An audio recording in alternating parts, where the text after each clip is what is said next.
god, we're gonna get demonetized. No, it's fine.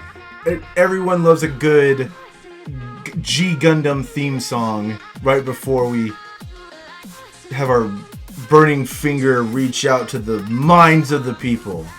I'm probably overthinking that, Jesus, that was like a really trash campaign slogan. Hello, I'm Tom Steyer, and I'm going to use my burning finger into the minds of the young, impressionable souls. I don't know. But I think it was pretty good. I think we could really have a whole slogan, a whole campaign based on destroying people's minds with a burning finger. Absolutely. That's how we reach the youth nowadays. It destroyed Double Gundam. It's got to work. Of course it will. Oh god, if you guys have not watched G Gundam, fix your life. By the way, we are the Broken Spectrum. What's up, everybody? I'm Zach, and I'm with my co-host J Money. That's my rapper name. You want to go with that? J Money. Yeah, I'm trying to get real big on SoundCloud. Follow my shit. I've got nothing on there right now. Oh, I'm special. You're a millennial I trash. am millennial trash. Oh god. Probably like avocado and everything. I am the co-host, Joshua. Person. You know what's really funny? That people are not going to catch that last part. Yeah, because they're going to think you're joking. Yeah, but that's okay though. All right, well, stalk me, baby. Go ahead. That's really awkward. But anyway, so we've got a great show for you guys today. Yeah. I'm very excited to be talking about this just because there's so many of these delightful moments in cinema history, and we're going to narrow it down to some of the ones that were our favorites. But first is Fragments. In other news, at my job today, I only backed up a $50,000 passenger Mercedes Sprinter into an equally expensive $100,000 F-Pace Jaguar. That's a lot of terminology I didn't understand. I basically backed up a passenger bus into a sports car. The passenger bus is like $50,000 roughly. Yeah. Into a car that's about $100,000. Wow. That is. Yeah. Does the Jaguar have an owner? Yeah. Is he gonna be mad? He is mad. I backed up the Sprinter into his car the day before he was going to pick it up for an auto show. That was today. Oh man, you're kidding. Nah, that was pretty bad. Wow. Yeah, no, I mean, then on top of that, it's insured though, right? So yeah, we're gonna cover it. Well, that's good. Our automotive group. Does it come out of your paycheck? No. Oh, that's because there's an insurance for that. Because it's common. It just sucks that. Even though I'm like a professionally trained driver. Yeah. Even you make mistakes. You're right? Yeah, and I make mistakes, but it's like I did that, and then earlier this week, like not even a day before. Oh, don't tell me you did. No, I didn't do it. No, but another driver did, and it was just like, damn, like two in 1 week. Your credibility for that company's going down. Oh, don't go to that place. That place dents my car that I spent my entire college fortune on. Yeah, no, I did drive some interesting cars this week though. Really? Yeah, so I had to learn how to start a 1965 Silver Cloud Rolls Royce. Wow. And drive one, yeah. How did it feel driving a Rolls Royce? So driving the old Rolls Royce sucked. Because it's very awkward, and there's no power steering, and the transmission's weird. But driving the new Rolls Royces, ooh. They still do the suicide doors? Yeah, so I drove one with the suicide door. Ooh. It was a 2-door. It was a coupe. It was really cool. What was it called? Is it the Wraith or is it the Phantom? I don't remember. I don't know. Car terms are not my wheelhouse of expertise. It's okay. We forgive you. I'm just kidding. And then I drove like the full size regular Rolls Royce, the 4-door. I don't know what it's called either. It's a lot of interesting things. Yeah.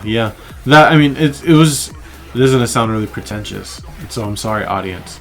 But like, pretentious? Shut up, you son of a bitch. No, but like, I do drive a lot of like Mercedes and Maseratis and test drive them and stuff like that. And so those are like really expensive cars, but it was just like to be in like the next level expensive, because like me and you would equate like, oh yeah, I could never buy a Maserati. It's a $50,000 to $100,000 car. But that's the biggest difference between me and somebody else that wants that, is that I don't want that. Like I'm more into the classic cars myself. But I mean, like if someone said, hey, do you want a Maserati? My first question is it fully paid off and do I have to pay the taxes on it? And if you say no, I'll take the car off your hands right now. If there's something attached to that, no, then just set me up. See, me myself, I'll set me up with a Charger.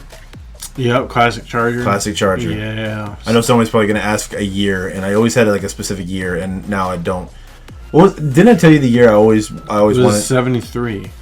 69 to 73. I always wanted a 69 because that's like the classic blacked out grille, the sliding doors for the headlights. Yes. And that's the one that Robbie Reyes drives in Agents of S.H.I.E.L.D. or whatever, and in the comics. See, for me, and that's the one that Dom drives. Actually, man, this is like a really played out car. But I love the 69 Charger anyway. Because the Charger's really nice, because that's the same. I think it was I think it's 71 or 72 that I may be mistaken. I haven't looked it up recently, but the reason I had my love for it was not only the way it drives and the way it performs, but also Burn Notice. Yeah, such a My good name show. is Michael Weston. God. I used to be a spy. Man, I never finished the last season of that. It's so sad. But I'll be honest, like when you get to... I just have wanted him and Fiona to get together. But... Well, see, I didn't like the Anson arc.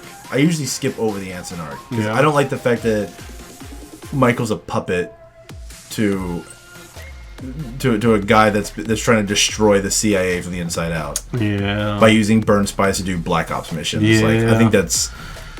Sketch. Michael's so much better than... And if I was Michael, I would have just shot him. Yeah. And take the consequences. I mean, he's already burned. Right? So... But I guess his whole thing is he wanted to get back in. But you know what? When you really realize it, you don't even have to watch the last season to come to this realization of the show. It just goes to show you can't trust your government. Whoopsie. Or if you do, then you're gonna get screwed. But that's another story. That's another story. As into actual nerd-related fragment news. Oh yes, Let's get into some stuff. What do you have? I've got a very fascinating thing. I discovered this yesterday, which I know doesn't mean anything when this video gets posted or when this audio gets posted, but I have picked up the new figurines for the Gundam Universe collection. Ooh. Oh, it's nice. Let me tell you. Like, these figurines... What would you say that? I think they said they were about 6 inches. Would you agree with that? Yeah, it's about 6 inches. About 6 inches. Just a hair over 6 inches. So with this new figurine set, it's a new series that Gundam has come out with. That's not a model. You don't have to use glue or paint or anything like that. These are like back in the G Gundam days when you used to buy like those pretty big figures that are a little bit bigger than 6 inches if you have them standing straight up. Right. But as you saw, that they have a sturdy plastic to them, everything's very articulate with it, from the shoulders, the head to the knees, the legs, the hips. Yeah, I mean the design seems very great. It's solid. It's very solid. Yeah. And the design differs depending on the design in the show. Like when you look at the RX from the original mobile suit, you see it's got its simple angles and it's got its very simple paint job because that's the classic Gundam. Very Optimus Prime-esque, like classic 80s Optimus Prime blocks and such. Yeah. Whereas if you have I have the other one, the Wing Gundam, which is the second one I picked up. Which is really nice because it has like the metallic paint job. It's much more angular because that was like that was the aesthetic of that show. Yeah, exactly. Yeah, I mean, God, I love the paint on that. They're really nice, and right now they're being sold at if you go to a local GameStop, that's where they're being sold. I don't know if there's another place that's being sold for them right now. You can also get them on the Big Bad Toy Store.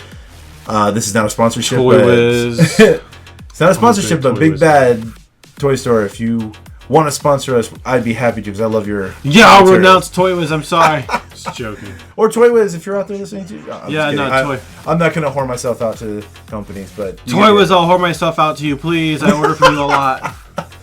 But no, these guys are really good. If you go to the nearest GameStop, they're gonna have them somewhere, somehow on the wall or in that little center where they keep all the figurines in the glass case, somewhere in that general area. And right now they have Gundam Death Scythe from Wing Zero, Gundam Wing. Barbados.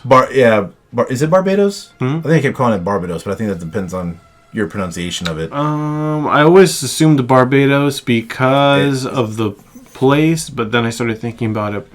Barbados is spelled with a D, like B-A-R. That's true, and it has a T in it, doesn't it? Yeah. Well, either way, you've got Barbados. You've got Bar potatoes. Yes, you have that one. You have the Mobile Suit RX Gundam.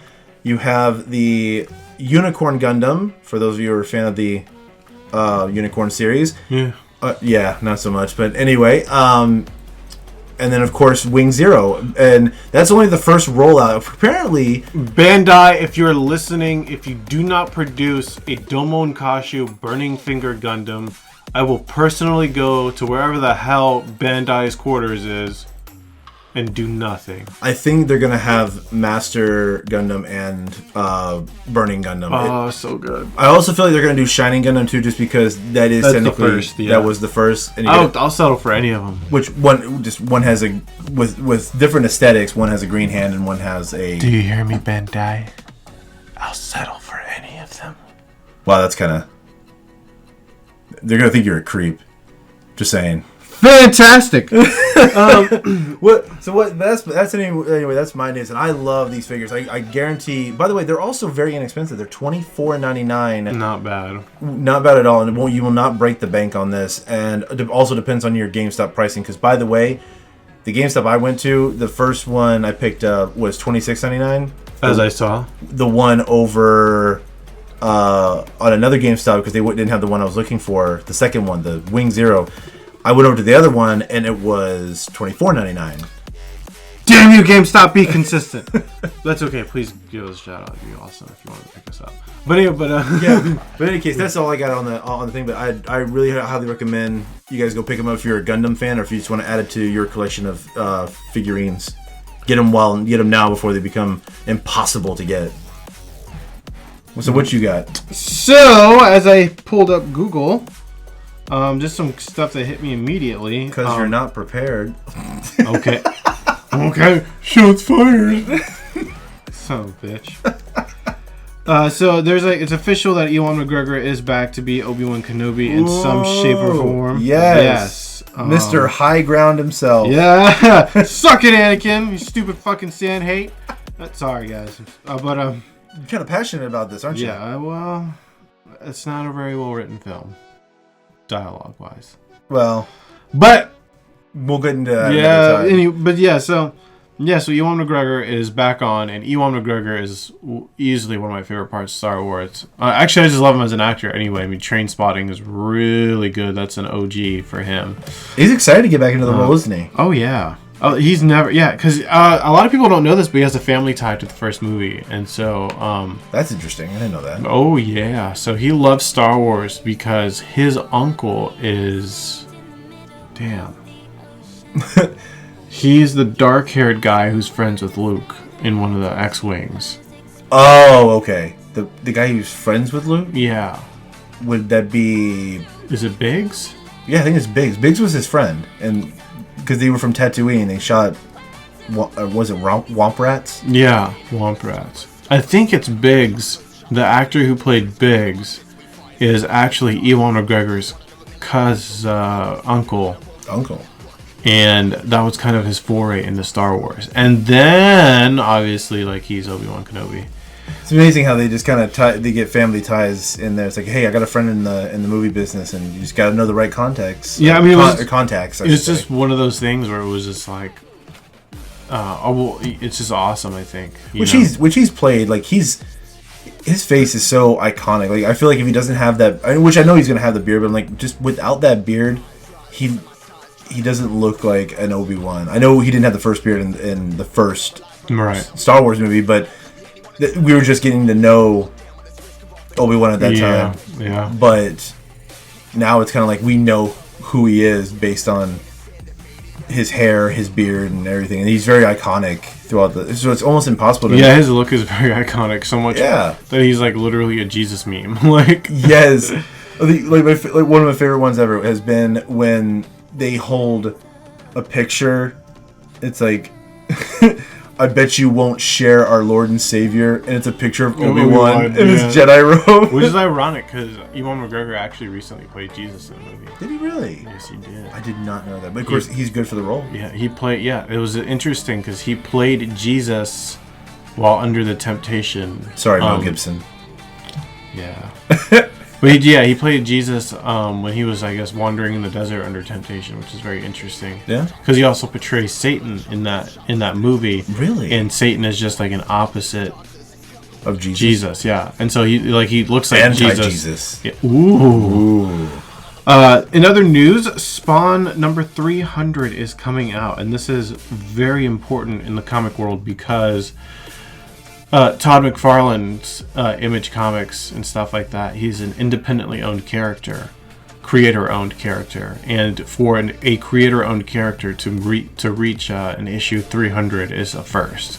Just because he's not backed by a big giant company. Yeah, it's his solo character. It's his solo character. That's amazing. Yeah, and so more props to you, Todd McFarlane. I love your figures. I love everything you've done. I love that you have baseballs from these heavy hitters. He's a big baseball fan, so he has like... That would explain a lot of his football and baseball figurines. He's a massive sports fan. Yeah, he's crazy. Not to mention his great old Halo characters. Yeah, oh, yeah! Freaking Master Chief. I hope he comes back with some more figurines when Infinite drops. Yeah, well, I heard that they gave the contract up. The Halo contract? Yeah. See, I don't know why I hate the fact that they do that only because, like...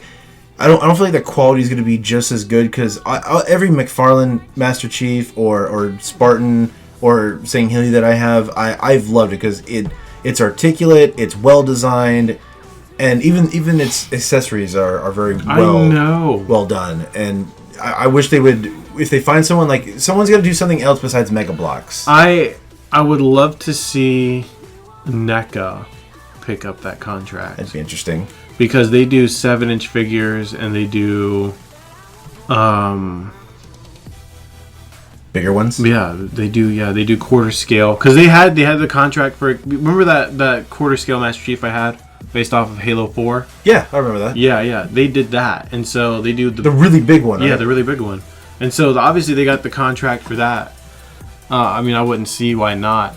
Actually, interesting, McFarlane, who's an independent contractor for toys and stuff like that, and his own publishing company and all that stuff, he actually got the license to do DC figures. So DC has always had this historical issue with their, like, collector-based figures. Yeah.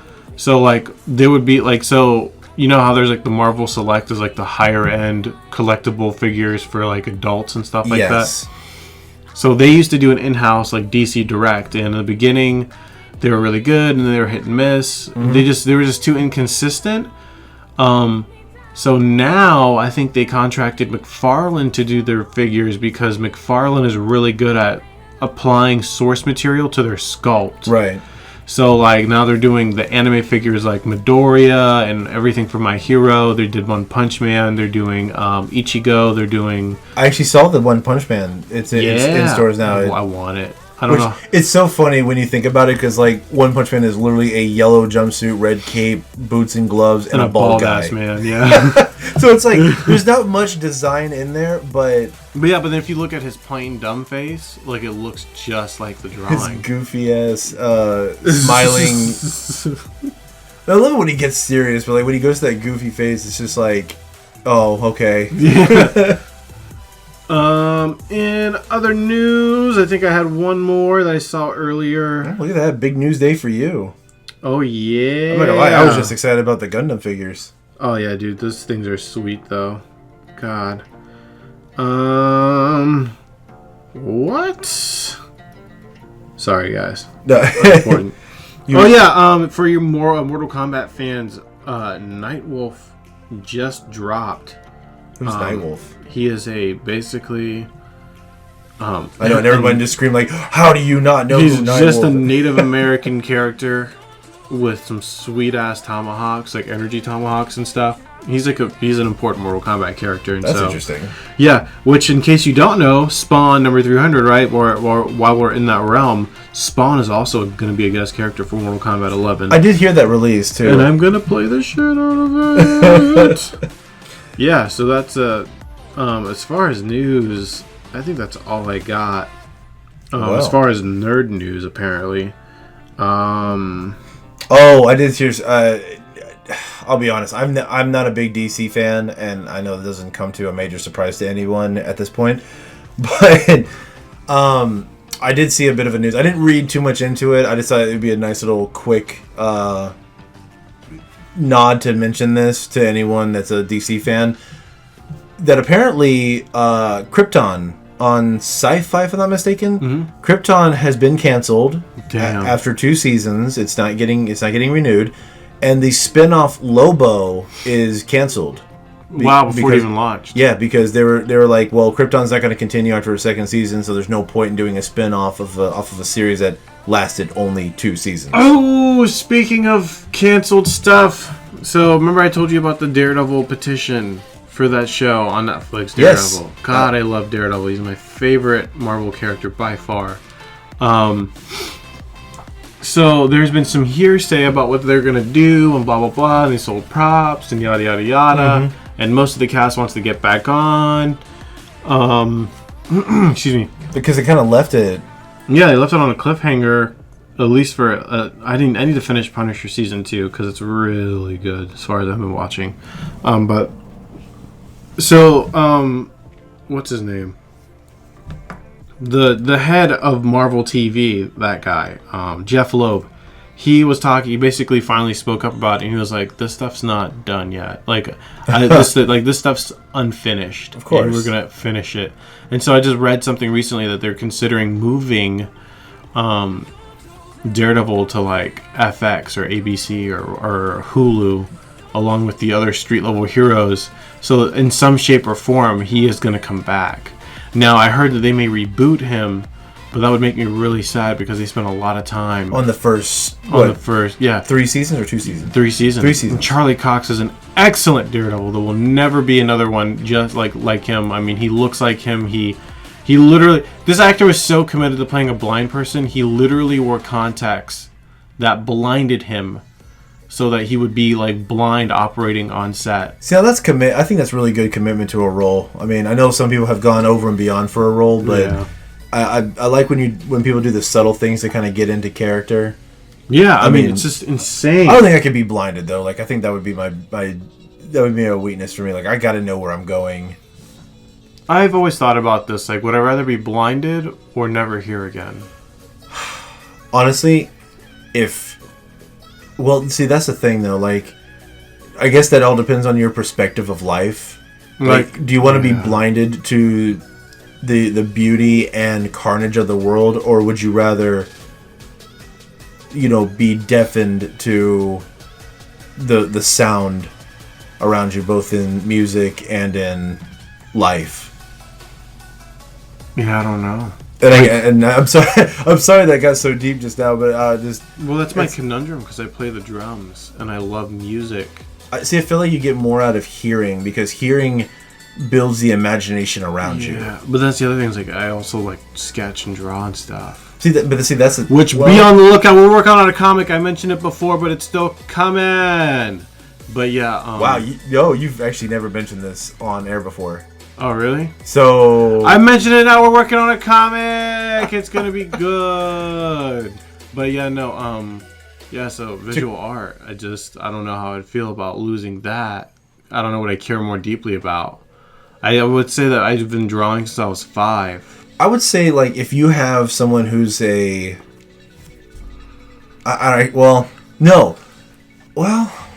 would say that really all depends. Like, if you know what you're doing, because there's been artists who are blind who have made masterpieces that look amazing, and you're like, how in the world would you do this if you're blind? And they managed to make that masterpiece. So I guess if you train hard enough, it's like more or less like, do you want to paint the picture in your head through sound and keep that image going, or is that something you want to? Then again, do you see something more visually if you can't, hear an inspiration? I don't know. See, these are the questions. These are the questions that plague us on our sleepless nights. Seriously. But without further ado, are you ready to start? I am. I think we should get right to our main content of the evening. Ladies and gentlemen, the Broken Spectrum presents a wonderful game that we just came up with within the last 5 minutes before starting this show. I mean, that's really what it was. I mean, honestly. But, get ready. It's time to play. Is Josh a creep because that shit's cringy? Or is hating sand acceptable?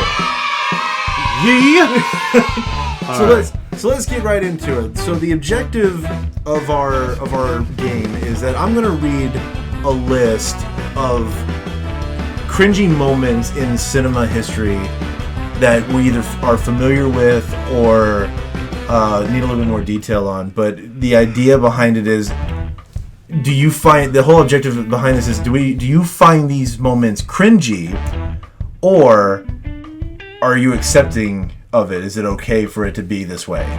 Right. So with that understanding, we'll go through a bit of a list here that I've got prepared. Yeah, I'm just now seeing this list. I'm just looking over some of it, and I'm actually shocked. Let's go. All right, let's go ahead and start with the first one. So, on the first one that I've got, Blade Runner, the very first one. Cut deep. So we're gonna just hit Josh's favorite sci-fi movie ever. It is Josh's favorite sci-fi movie. I put Blade Runner and Blade Runner 2049 together because they're so freaking good. I would have saved this towards the end, but I figured we want to really just hit it going now. Get your mind working. Get fresh. So, fresh as a wet paint, son. In Blade Runner, Deckard and Rachel turned to have a relationship with one another. Positively painful. Yeah. As we know that Rachel is, in fact, a replicant. A replicant, yes. Yeah. Sorry, I could not think of the word. Were you even prepared for this? I was prepared. Granted, I didn't have a list at all, but... I just couldn't think of the word replicant. I was about to call her an android. I know that wasn't right. No, that's fair, though, because actually, if in the original book that Blade Runner is based off of, the book is called Do Androids Dream of Electric Sheep? That's interesting. Is that such a deep fucking name? Philip K. Dick, why did you die? If it's of old age, I'm sorry. And to this family, I'm sorry. But that shit was so good. But anyway, so getting... Why did you die, Philip K. Dick? Well, while Josh is having his meltdown, we're going to have him think about this for a sec. Alright.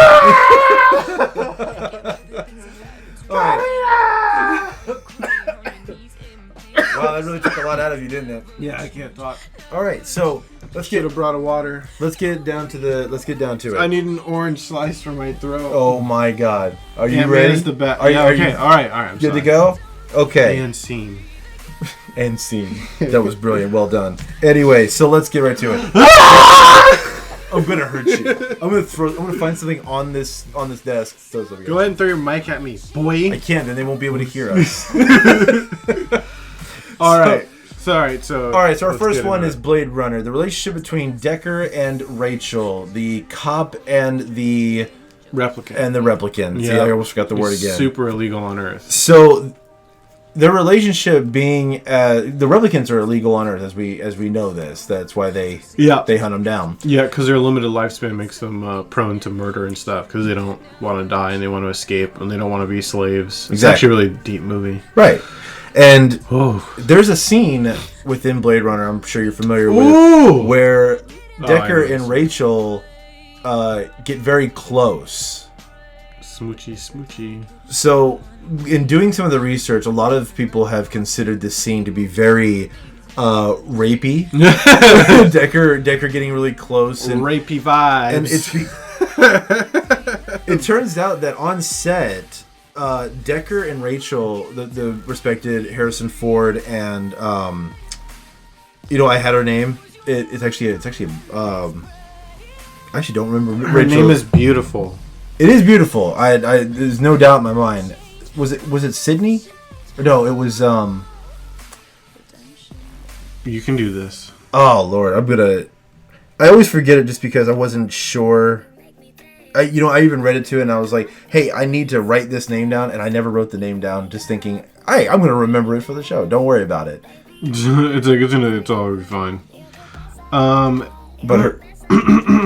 But her name is. It's Sean Young. Sean Young. Yes. Okay. She is so great. That's what it was, Sean. So at least I was in the ballpark. Her hair is crazy in that movie.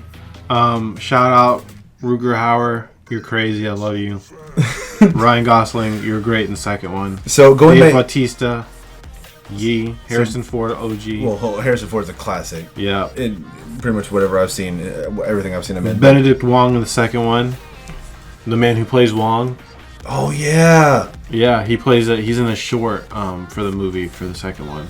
So, in the scene, Jared Leto, where Harrison Ford and Miss Sean are in there, they said that there wasn't a lot of chemistry on set when they were filming this scene, and the fact that Decker as his character, or Harrison Ford as Decker being in his character at the time, was giving off a lot of rapey vibes during it, and some people claim to the very, very uncomfortable feeling when they watch that scene. It is uncomfortable. I feel uncomfortable watching it.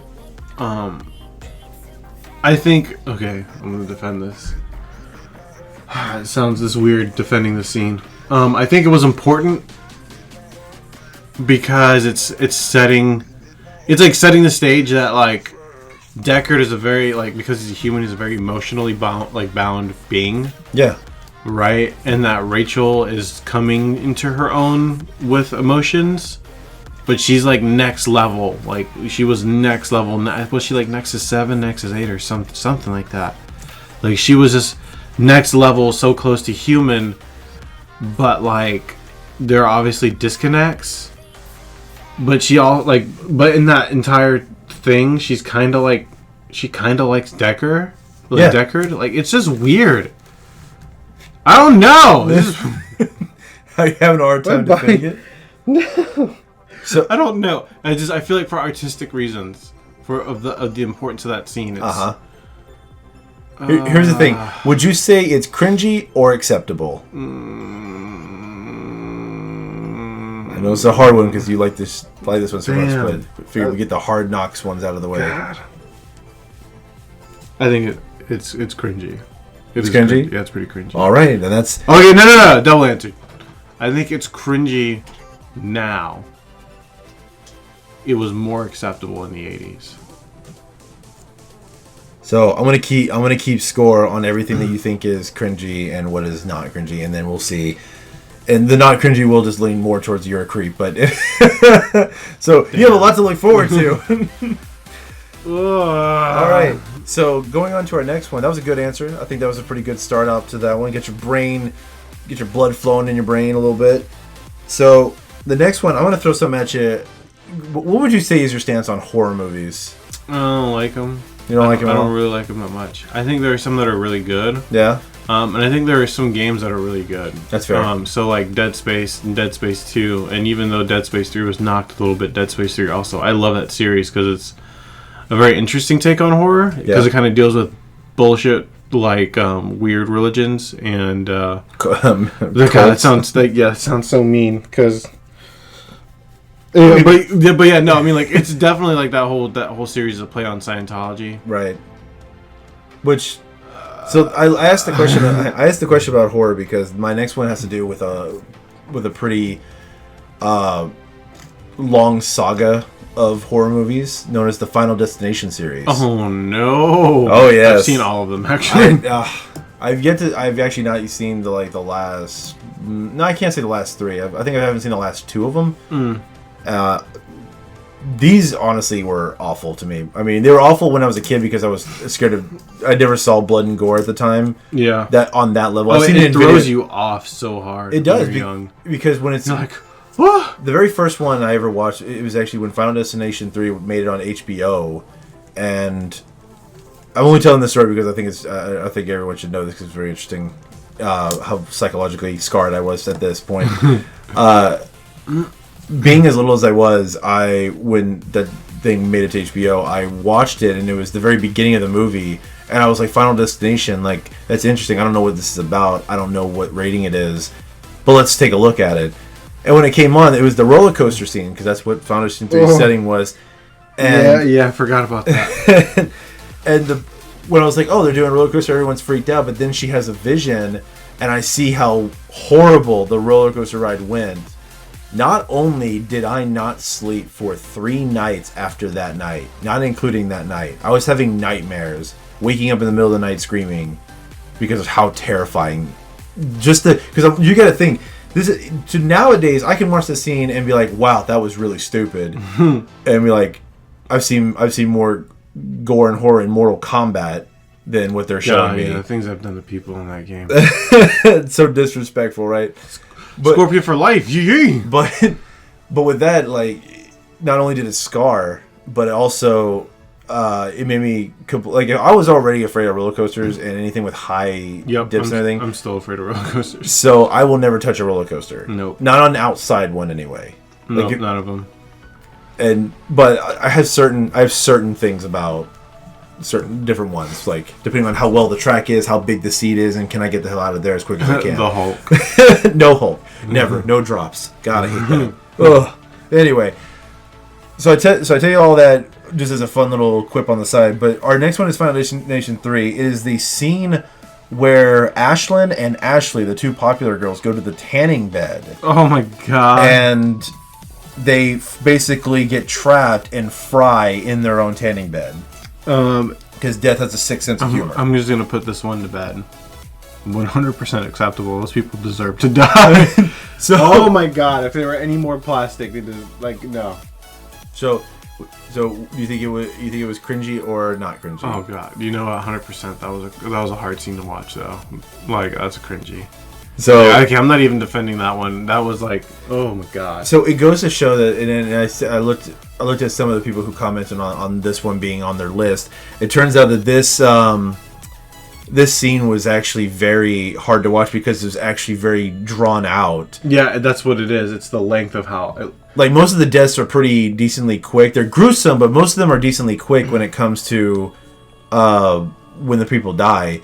And that's not including where the one of the guys falls into a shower and basically gets strangled. Yeah. Which everyone's got a build up where it's like he could have died several times leading up to the stranglehold, and it's like death kept failing to kill him. Mm-hmm. That wasn't as bad as how this one was, because this one drew out so long of them just like it getting hotter and hotter and baking human flesh, and oh god, it was awful. Like, I just could. Even I had a problem with it, because, by the way, take this what you will. You thought the roller coaster scene was something that I would just turn off and go watch, like, Family Guy or something at the time, or Futurama at the time, and be done with it. Don't go back to the channel. No, I went back to see if the movie got better. I don't know why I thought that, and it came up to this scene, and sure enough, I was just as scarred the second time. It was awful, but yeah. So we can both agree that it was very cringy. It was hard to watch. Oh, yes, god, it was. So hard to watch. It absolutely terrible. They still deserved it. They deserved it. I don't care. Okay, so our next one we have Ginny Weasley tying your favorite character, Harry Potter's shoes in the Half-Blood Prince movie. What is the chances that she went down on him after that? It's like, after all of that. So you think, like, tying his shoes was like a massive turn on for Harry? Yeah.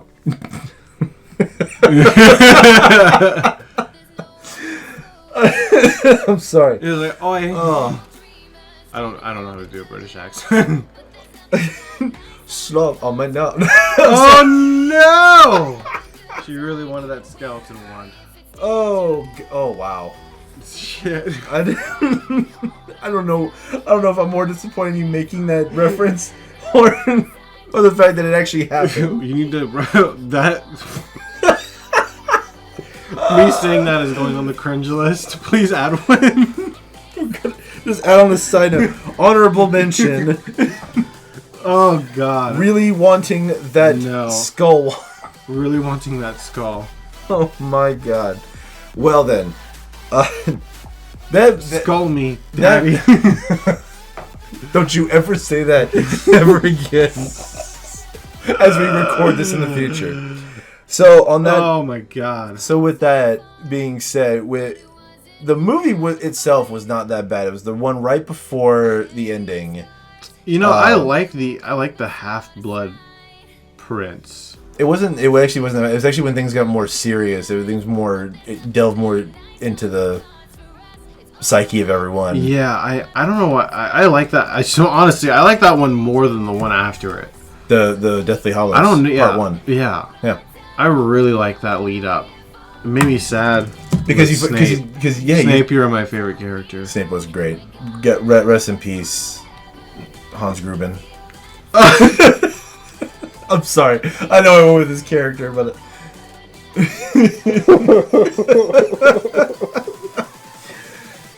you're falling upwards up into Nakatomi heaven. Oh, Nakatomi heaven! Yippee-ki-yay, motherfucker!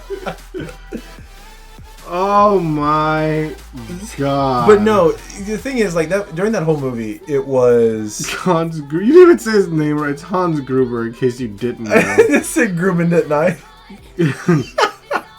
Oops. MacGruber. No, it was Alan Rickman. Alan Rickman. Such a great talks. Such a great actor. Yeah, he's so good. He will sorely be missed. Unfortunately. Sorry, Hans Gruber. Going back to the movie, that scene was everything was going pretty fine up into that moment because it's like everything was getting serious. Everyone's got like their emotions. Everyone kind of got beat up and there's stuff going down. And then you just see Jenny come up here with her love interest, and she's like, awkward staring and like, oh, your shoes are untied. Let me get that for you. And it's like, what? Why? I have a cringier scene from the Harry Potter series. When you tell me yours, would you say that scene for the entirety of the movie was cringy or was it acceptable? No, that's cringy. So cringy. All right. God dang it. So what scene from Harry Potter? The end. The Deathly Hallows Part 2, when all those dudes came back. And they like all met each other in the end, and they're all supposed to be old. Yeah. But they all definitely look like 20-year-olds trying to get into like a cougar strip bar or something.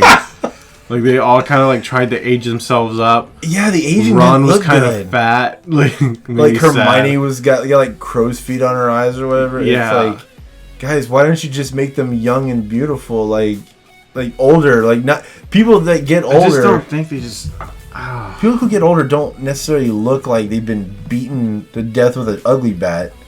I just feel like it just wasn't believable. Yeah. It was like the most unbelievable. It was almost like how they ended with one. I forget what movie they ended it on. It was when Harry was writing. I think he was writing Bugbeak, the Griffin. Oh yeah, and then the final scene of the movie is him with a freeze frame of his face, all blurry, and he's like with his mouth gaped open. Oh yeah, and no one. And that was I was gonna add that onto the list, but I was figuring that's too many Harry Potter things, and we had that whole episode dedicated to. If I have an opportunity to trash Harry Potter, I'm gonna. I know you are, because he's like your favorite character. I'm always going to use that against you on that one. Neville Longbottom for life. Yee. I'm going to get you tattooed on my back, boy. You're going to get Longbottom on your back? Yeah. No.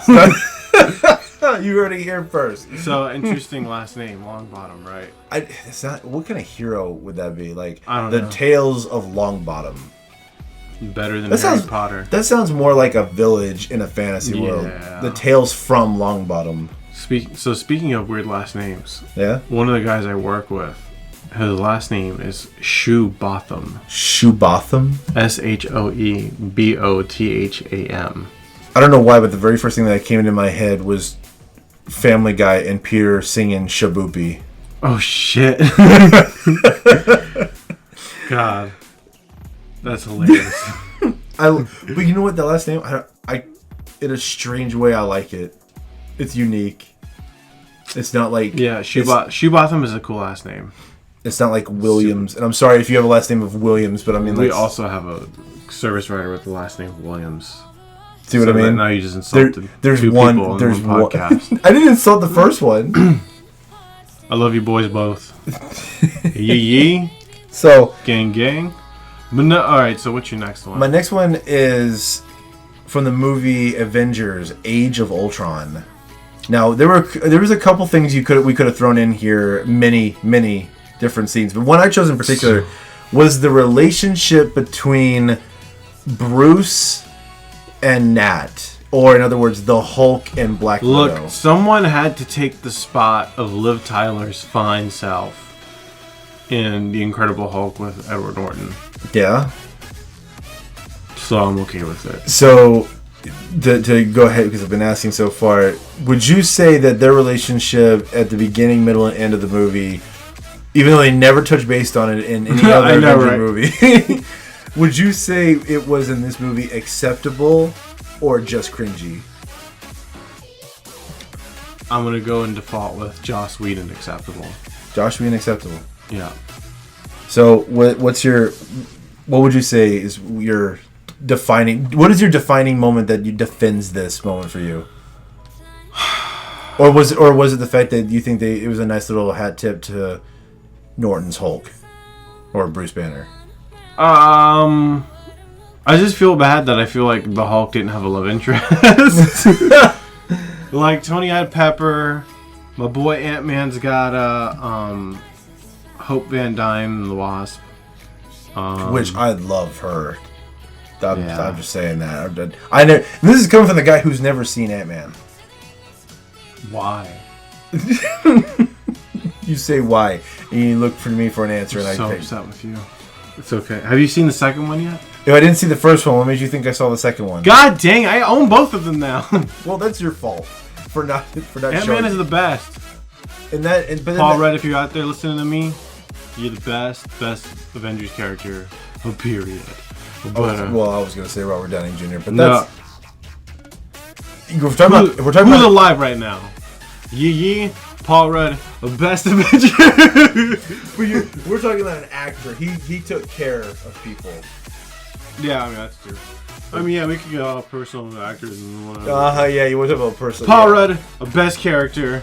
Scott Lang, gang. I didn't see him. You know what? He didn't defeat Thanos. He was a disappointment to every meme lord out there. Not crawling up the butt of Thanos and taking care of business. I mean, look who had to. He could have though. Look who saved the day. Iron Man. With the gauntlet. Final move. Fatality.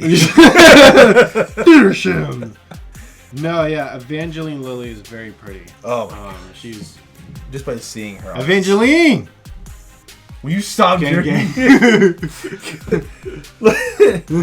be really bad if this was on video, like just showing because you'd be doing every time, just the devil horns of like or was it the I love you sign? Spider-Man. I don't know why we do this. Well, that's the symbol of I love you in sign language. What? Yes. Did you never learn that? No. We had a guidance counselor in school that would like when she came in, she was always very soft spoken and she kind of talked about us and did lessons and all that. She literally always did this when she came in and when she left was doing the symbol for I love you. Basically, I care about you and hope you're well. No, I only did this because Spider-Man. No. Because why? You thought it looked cool? Yeah. Well, there's your answer. I only went to the guidance counselor when I was being emotionally troubled there, buddy. That's fair. All right, let's move it right along. Oh, my dude. right. My next one is from The Last Jedi. Another cinema genius of a movie. I love this movie. Shut up. This movie's good. Okay. This movie is good. You were on my side in the beginning. I was understanding Ken's bitch ass swore like tempted you to the dark side. By the way, if anyone who doesn't know who that name is, don't worry about it. It's not important. But by the way, I was on your side when it came to like the more in-depth look at the movie. My disagreement with the movie was not like the entirety of the movie. It was, I don't think Rose should have been in there. I love the actress. She's fine. She had a role to play. I get that. Rose didn't need to be a character. Rose didn't need to interfere with Finn. Rose and Finn did not need to go to a casino planet and show the terribleness of businesses during war and gambling. But I love that because it shows that there's like that the galaxy is so gray. But there's another way to do that. You could have shown that scene after they find the safecracker, and it still would have meant something. Like they could have found the safecracker, stole a ship, went back to the rebellion, but then during the middle of it, find like a life lesson. Like maybe the safecracker was very personal, or maybe he was very to himself, or maybe he was a pompous asshole. But then he's just like, wait, this guy sold TIE fighters and X-Wings, how's that? And the guy could have like a life lesson of, in war, money is king no matter who's Can we talk about the real crime about that scene? What's the real crime? This was the perfect opportunity to show my boy Boba Fett in the city underworld of Star Wars, and they didn't. What would he be in the What are you doing, Rian Johnson? Oh, he's not done with Star Wars yet either. Oh, I'm excited. I like his stuff. I like his his Looper is really good. He's got a horror coming out, I think. His movies, a detective movie. It's really good. His movies are not bad, but if he's going to touch Star Wars, he needs to do more research into what he's doing. But he did do a lot of research. It doesn't look... I don't feel like he did. I feel with the Force, Luke Skywalker death. And I was fine with that. Yeah. I think he did a lot of research. I don't think he did... Well, alright. If I want to meet you halfway on this, I'll meet you halfway in the sense that I think he did enough research to get his movie done. I don't think he took it the extra step further. I'm not talking about not adding expanded universe stuff. I'm talking like you had an opportunity to really combine everything together, but like Snoke's death, why did Snoke have to die so quickly? He was so in and out of a character, but yet he's the one that got the Knights of Ren, who made Kylo who he needed to be. I would argue that look at the Emperor. We didn't see him fleshed out until the last movie. But the Emperor was there though. Like he was there in almost, like you saw him in the second movie. Actually, was he in A New Hope? He was in A New Hope, wasn't he? No, he was not. Okay, so he wasn't in The New Hope, but he was in the next two. He was in a 2-second scene. No, he wasn't. He was in a 2-second scene in Empire. Yeah, he shows up as a hologram message, or call, or whatever. But you knew that the galaxy was being led by the Emperor, and you knew that was. We had no idea. We had enough knowledge that if there's an empire, there is an emperor that leads an empire. We know that. So we have 2 movies with Emperor Snoke. I guess. And we have 2 movies with the Emperor in the original trilogy. I guess you're going by that logic. That makes sense. Because the Emperor is not even fleshed out till the prequels. I guess I'm just hurt by how much they try to. Okay, if we're delving into. I know you don't like the super SJW themes. I don't. I don't either. I hate it so much because I think you're trying to force. Admiral Haldo, you're hot. Gang, gang. Okay, first off, you gotta stop doing that. Sorry. Second off, I don't like the idea behind. See, everything that people didn't like about it, I liked, and then there's some things that people were defending, I didn't like. The whole SJW thing, there's a good following of people that defend that point, and I'm like, no, I don't like the fact that Miss Purple Hair had to be Vice Admiral to Leia's charge, and I don't like the fact. I do, on the opposite end, love the fact that she used the ship to destroy Snoke's ship by going into hyperspace. That was so cool. I love that. I do. Truthfully, I do. And I know people out there who've ever talked to me about this think I might be being a hypocrite on this because I've complained about The Last Jedi so much versus when I went to go see it with you. It's because, like, there are certain things, like, when you step back. Like, look at Age of Ultron. I loved Age of Ultron when I first did go see the movie. But when you watch it for a third or fourth time, you start to see it's like, cracks. Wow, none of this makes sense. Why are they doing this? Why did he create Ultron? What was the point of going back to that little country and killing, like basically almost killing everyone and everybody on Earth. Like, why? What was the point? And same thing with the first Avengers movie. Like, there was no need. So stupid. Like, they had an opportunity with Avengers: Age of Ultron. But I know there's two franchises. Start possessing people and turning them into robots like Ultron likes to do because he wants to create an artificial world. Yes. But of course, that's two franchises I know, and you can't really. It's like apples to oranges on that. Joss Whedon, what are you doing? He's working. But I can't get because I love Firefly. It's really good. And he does good stuff. But on that note, though. So Last Jedi, what was your point? Because we totally. I know. We totally went off the chain with that one, but So I'm sorry, we never said it. The scene, Ben Swallow. If you're not familiar with the scene, everyone, it's the scene where Kylo is seen through Rey through their Force bond, and she sees him without a shirt on, and he's got that wide frame. Acceptable. Understandably, that Adam Driver was in the Marines. He is physically fit. Adam Driver is super fit. Like, and he's a really good guy and a really great actor. My point is, like, having Kylo Ren, Mr. Emo, not Sith, having that scene where she's just staring at his bare chest. I mean, I think they make light of it well enough. Oh, she's for sure. like, can you put some clothes on? Yeah, that was funny. That movie's good. It's got its moments. That movie's good. You take out the SJW stuff and you take out Rose and then leave everything else in. Ben Swallow. You made the movie better. I'm gonna call out to you, Ben Swallow.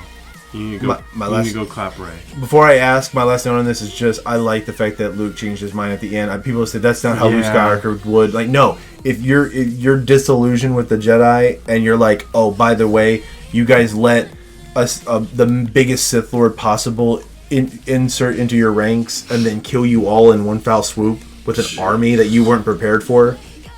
Like, your force is so clouded that you can't even see in front of you. Yeah, it's true. I mean, honestly, like, and then that movie, oh god. So, with that being said, for Ben Swallow, would you say that scene was cringy or acceptable? Acceptable, 100%. And if there's any issue with that, you can fight me. On social media. I'm only going by what research turned up for me. Okay, moving right along. The next one we've got is oh, lovely. Brace yourselves, everyone. Josh, how do you feel about the scene in, what was it, the Batman and Robin, was it? Yeah, Batman and Robin. Basically, George Clooney's and Batman and Forever. Yeah. Or Batman Forever. But my point is, in the name of the movie, how did you feel about the scene with bat nipples for Batman? God, so I think the suit-up scenes in those movies are cool. They kind of established the superhero suit-up scene. Yeah. With the gloves and the cowl and then the belt. And the crotch and the butt. Oh, man. No, yeah, so those movies, when they went that far, yeah, no, that's 100% cringy. Like 110% cringy. So definitely cringy then. Yeah, I was reading the artist's point of view on those suits. So what do you have to say about it? I'm pretty sure it was a she. Maybe it was a he. But it was about, like, they wanted to emote that Batman and Robin are both in physical peak condition and Adonises. Like, they kind of were, like, leaning on, like, the Greek sculpture of the body. And those Greek boys 100% naked all the time. And so it was one of those things where, like, they insinuating the physique of Batman and Robin, they wanted to put the nipples there. And I feel like that... Actually, I think Joel Schumacher was down with it because of that mythological background. And that's the problem when you try to mix artists with the public, because majority of the public eye sees it as a sexualization and meme. Now it's meme of something that was meant to be artistically beautiful. Yeah, but Batman's not supposed to... I think the artwork of a comic involving Batman should be artistically beautiful, but I don't think his costume should be artistically beautiful. His costume should be mean and grimacing and intimidating, and scary, and yeah, exactly. Black, gray, maybe yellow if you want to throw it in for there. his belt. Yeah, Like, that's fine. and like that's it. Like, it should look terrifying. And Bruce should be angry all the time. He should be angry. Where Where were the other drugs going? Where is she? Where's the trigger? Where's the trigger? He's like punching Bane. Then, so the next one we got. Oh, this one I was waiting for you. Let's talk about this. It's a double actually. So this is we're gonna cover. We're gonna hit 2 birds with 1 stone on this one. So in Ladies and gentlemen, that was me hitting my head. watch out for that. It's right behind you. Oh, really? I'm just saying. But I'll never work out again. so we're looking at the Well, so this is mostly from Civil War. Yeah. So, Captain America Civil War, a double scene when Bucky or Winter Soldier and Falcon are watching Steve kiss his niece. Or not his niece, but Peggy's niece. Peggy's niece. Oh, God. So, I think Steve making out with Sharon Carter was cringy. Which is the second part of this. Yeah, because it's like I couldn't get Peggy, so I'm gonna get my next best thing. Her niece. Yeah. I was macking with your mom before you were even a sperm. Oh. No, but So you think Cap and her niece is the cringe, but Bucky and Falcon is not. I think the boys watching and just because they're like, and like whoa. kind of applauding him, like because they're like applauding him. I was like, yeah, like boys they're indeed. they're like boy. Yeah, they were watching him back and they're like, yeah, let's go. It's gonna be like the 1960s like Spider-Man villains, but it's gonna be their faces instead. When me and the boys watch our Mac out. Tony's like on his the crush's side. niece. Yeah. Me and the boys watching our homie make questionable decisions regarding his sexual life. He was frozen in time. He had to have some kind of something. Generational punani. So that was a double one for that movie. So 1 for cringe and 1 not for cringe. But let's on to the next one. Boba Fett's death in Return of the Jedi. Let us remind ourselves back to our questionable decisions episode where Boba Fett got drunk when they were about to execute Luke Skywalker and Han Solo and Chewbacca while Leia was a slave to Jabba. I think second half of that is that George Lucas writing Boba Fett's death is a questionable decision that should have been not done. You think a lot of George Lucas decisions were questionable? Not a lot of them, but you think a good majority of them were. Yeah. Why? Ewoks. Okay. Before we go into the Ewok thing. Ewok. Oh, hold up. Please give me your pen. No, give me your pen. Hold on. Give me the pen. I will give you the pen in just a sec. I will give you the No. pen. Please give me the pen. You will not force the pen out of my hand. We'll curse you. I'm writing it down. Cringy in cringy moments, Ewoks In Star Wars, clapping Stormtroopers, the Empire. Oh my. Okay. My take on this, by the way, my take on this, give my pen back, is when he first started this movie, no one wanted to do it. Nobody. They thought it was a failure. They thought it was a dumb idea. And it took one guy, don't quote me on his name, but it took one guy, one producer to say, all right, I'll fund your movie. Yeah. I know it's going to be a failure, but I'm going to fund it anyway. Fox exec. And even in the first movie, even though he funded it, and the rain or sand or whatever weather destroyed his props, he still continued the movie by doing some quick jobs on everything and still finishing it. Became a blockbuster hit. This man who didn't have nothing, now everybody wants him to make the next couple movies and continue the series. and everyone drops off the bandwagon later on in life because he added freaking Ewoks. Now, do I agree that the Ewoks could take the Empire? Absolutely not. But do I feel like if he wanted to merchandise himself to children and teens at that time, then fine. Because the man was met with hardship from the very beginning. I feel like you can give him a little bit of leeway with something like that. Well, no, I'm not going to give him leeway. I know you're not going to give him leeway, but I'm just saying I was kind of holding out for it. Yep, no. I'm going to give you one line as to why. Why? It's coarse and it gets everywhere. Oh, Lord. If you wrote that line... Oh, Lord. Ewoks are unacceptable. Oh, my God. That came in That came in 2002. It doesn't matter. It came in 2002. The same man who produced Ewoks produced that line later. But he said that... Which a man... He said the teenagers... He said it to Kid Christian. Teenagers are whiny. And that they are very awkward. Maybe he didn't say that exact word, but Give me the pen. No, you're not adding it. Give me the pen. You're not adding it again. Give me... You cannot take it Give by me force. the pen. Okay, fine. Anakin Skywalker. just dot, like just period that. Period. Cringe. I'm going to add my tally here too. Boom. End of story. You are not the Dark Lord of the Sith, the enforcer of the Empire.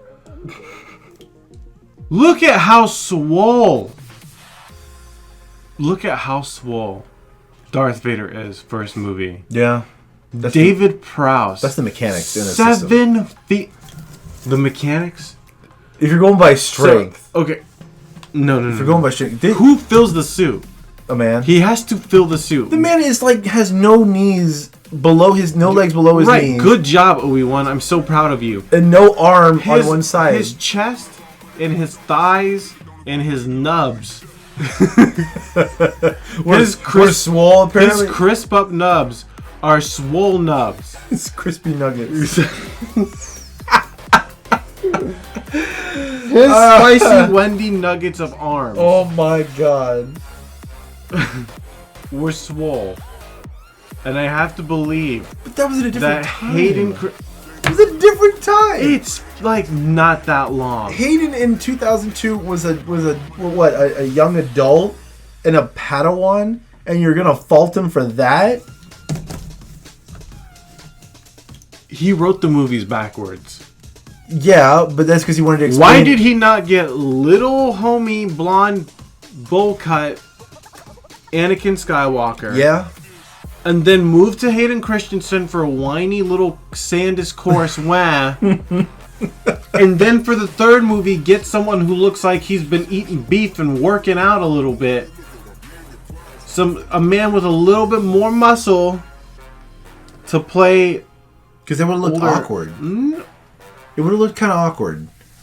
Like, because he had to match. Hayden Christensen. He had to match Obi-Wan a little bit. No. Obi-Wan had to be a little bit because more that wiser, a been little bit older. Exactly, that would have been amazing to show that Obi-Wan, the wiser, older, less physically strong Jedi. To what? collapsed Arnold Schwarzenegger of Anakin? No, he doesn't have to be Arnold Schwarzenegger, but he has to be like a bigger physical presence than.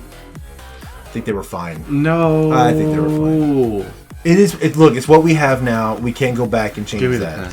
pen. Yo, you're not. I'm not adding Anakin's mullet. You can't have the mullet. It wasn't a mullet. I don't know what it was, but it wasn't a mullet. All right, next point, please. Boba Fett's death. Is it cringe or not cringe? That man's death. He was drunk. It's not cringe. You find it acceptable that... Well, he was the bounty hunter, so I guess I'll give you that. Yeah, but no, I am upset that they did set him up to be such a badass in And then he died such a terrible way. Yeah. Not even terrible, it was just... Except he's not dead. Boba Fett 2020. So... we're going to go into our last three. And these will be, we're gonna have an honorable mention at the very right before our last one. Yep. So what would you say to Nacho Libre? No, just the movie entirely, like when they made it. I think it's in the same category as Napoleon Dynamite. So same thing with Napoleon. And that's why I love it. Not cringe. So really not cringe. I think the cringe comedy is intentional. Yeah. Because like Nacho has such an awkward scene eating toast with the girl that he loves. Because that nun is like super cute and she it's just so awkward. It's just so awkward. It is cringy by nature. Yeah. But I think that's the comedy. Like the idea was like how awkward is it for a monk and a nun to try and fall in love and date, and the subplot of that is that he's a wrestler on the low. Okay, that's and then it was a Nickelodeon special too, so that was. And then Napoleon Dynamite by definition is just like this is the cringes of rural America. So with that one being said, with Nacho Libre being, you said not cringe on that one? Not cringe because it's intentionally written so. Okay, so with movies that are intentionally written so, that just goes into, like, that's what it was. It's not, if you feel uncomfortable, it's because you're supposed to feel uncomfortable. Yeah. Kind of like to read, kind of like reading To Kill a Mockingbird. That book is uncomfortable. It's surprisingly uncomfortable. And it's meant to be that way. Yeah. And people wanted to ban it because it made them feel uncomfortable. But that's just a snowflake thing, but regardless. By the way, I only know it's uncomfortable because, like, I looked into, like, why it was. I've actually never read the book. I know, shocker to everyone, our school system did not give me this book to read, so I read it and with the same school system. I know.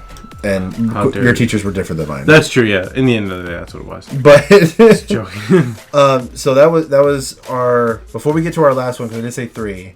Before we get to our last one, we're going to do an honorable mention for this one that will go towards your score. To help you out, because by the way, you are only one away from being tied for just being a creep. So we're gonna work in your favor a little bit on this one. For an honorable mention, Harry Potter. Going back to Harry Potter for a second, his social behavior outside of his own friends. Oh no!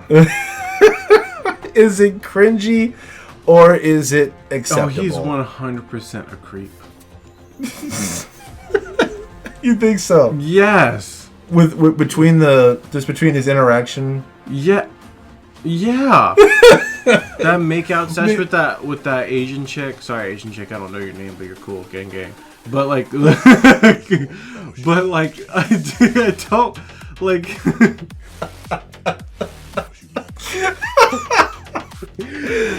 Anyway, super not okay. Yeah, especially since he's like trying to low-key trying to clap the chosen one. Jenny. Like he's trying to clap her at the same time. No, it's not okay. But I mean, just so much of that, and then there's a whole lot of like other human interaction that he's just not acceptable with. Yeah, like he's honestly a really trash leader with his whole like defensive team. Like when they're all practicing, he's a schmuck.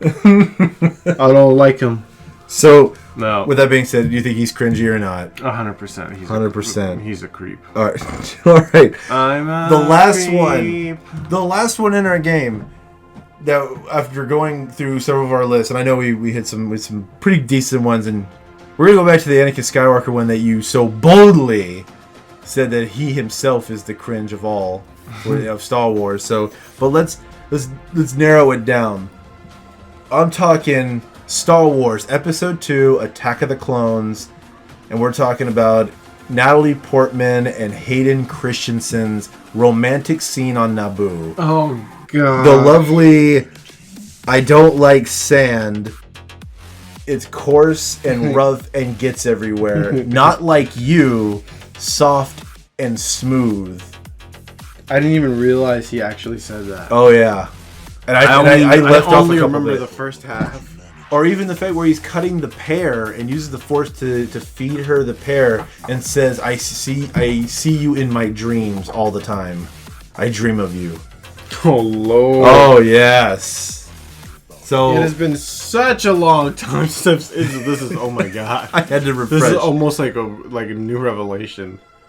It's like as you're saying it, I'm remembering this scene. I'm like, oh my god, that's not okay. You want to talk about rapey vibes? Like Decker has nothing on this guy, has nothing on that scene, and that's saying something. Jesus, he could have force raped her for real. He really could have. It was that bad because I could see Natalie Portman's face was even not feeling it in the scene. Imagine directing that. Just open your mouth and pretend to eat nothing.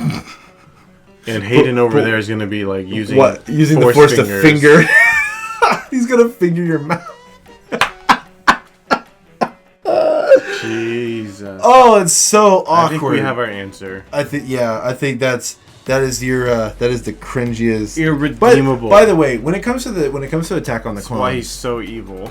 When it comes to Attack of the Clones, possibly one of my the reasons why I like a certain scene in that one is actually at the very end of the movie when they do get married.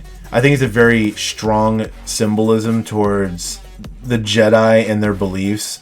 Like you can't know fear or hate nor love because it goes against the order. Mm-hmm. So to have him, because it leads to the passion and hate. Exactly. So to have him betray the order and get married on Naboo while the music's playing, while everyone else is doing their thing for the Separatists and the war's about to begin, I think it's a really strong scene of him just saying like, I don't want to keep following the Jedi Order in this because I love her so much. Yeah. I mean, I think it is strong.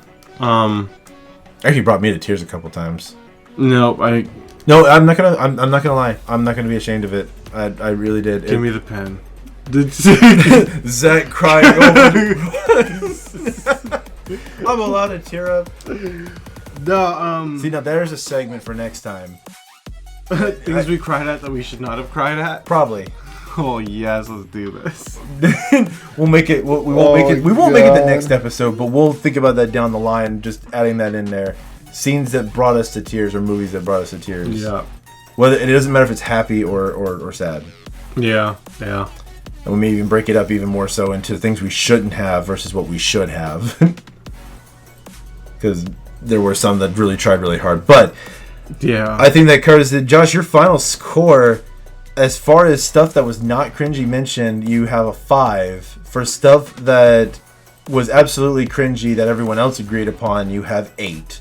So you are not a creep. You are, in fact, with everyone else in their meme-y ways. And you agree that these moments are cringy. I mean, they are. So congratulations! Yay! No more prison time for me. Just joking. No, yeah. God, Lord. All right, well, with that... Yeah, okay, so with that being said, time for the plugins. For everyone out there who listens to our podcast, first off, we want to give a quick disclaimer. We are sorry for the couple of weeks that we haven't done a Broken Spectrum episode. We will hope that everyone understands that with me and Josh's lives, sometimes our current jobs do get in the way, and it's nobody's fault, and it just kind of happens. So if we don't see an episode, we are going to get better about getting more content out to you that's brought to you by the Broken Spectrum. Like, you'll have me on the Z rants, of course, that are coming out. We'll also have some content review coming out within the next couple weeks, hopefully, if we get everything managed right. Reviews on new TV shows, animes, cartoons, different figures, figurines or collectibles or even video games for that matter. Yeah, I mean, I'm thinking about doing like a small blog, or not. I guess not really a blog. I'm not really sure what's doing it right now, but like internet reviews. I guess like essays and stuff like that on. Collectibles that I have or that I'm about to pick up, and then movies and stuff like that we don't necessarily get to cover here. Like I've been thinking about doing one on Once Upon a Time in Hollywood, which is just a fantastic movie, and so stuff like that. So be on the lookout. Also be on the lookout for our comic. We're gonna start. Hopefully, when I get some free time, I'm gonna start releasing some promo art. introducing the characters at hand and the world that is going on. Which you'll find a lot of preliminary drawings or even some story updates on the Broken Spectrum Instagram, which you can follow us at the Broken Spectrums, as well as going on to Twitter to follow us at the Broken Spectrum on there as well. The links will be down in the description, of course. And of course, you'll find a lot of our other content, video-wise, there on YouTube, I should say. With that, is there anything that I might have missed that we want to announce for everybody? A shout out to our editor in his videos. Yes, I've neglected this for 2 episodes, and I felt really bad. Our editor, TCC Emerald, on YouTube. He's working really hard to get better at editing our videos. By the way, quick little disclaimer before I continue mentioning him real quick, is that everyone had to start somewhere with these podcasts. Everyone had a starting point. They weren't always good, and a lot of videos they look back on and like, wow, that was pretty cringy of them to do that. But then they got better, and everyone got their content across, and they got their members, their communities up and running. We only say that if you like the content that we share, and we were happy for it, we're always happy for good, positive feedback. If you got some negative feedback, or if you want some criticism thrown our way, by all means, you are more than welcome to. We have to have a starting point just like everybody else. Yeah. So with that being said, I'll go back to TCC Emerald on YouTube. Right now, he's making a lot of Apex Legend videos. He'll probably have some other content coming out. He's working on his videos as well as ours, and he's very talented, very good guy. I go to check him out. And you can click on to subscribe at the end on the video on Twitter, as well as find some of his links over on our Twitter and Instagram pages. So with that being said, I'm Zach. I am Josh. And thank you for listening to the Broken Spectrum. Gang, gang. No! I got you. See you later, everybody.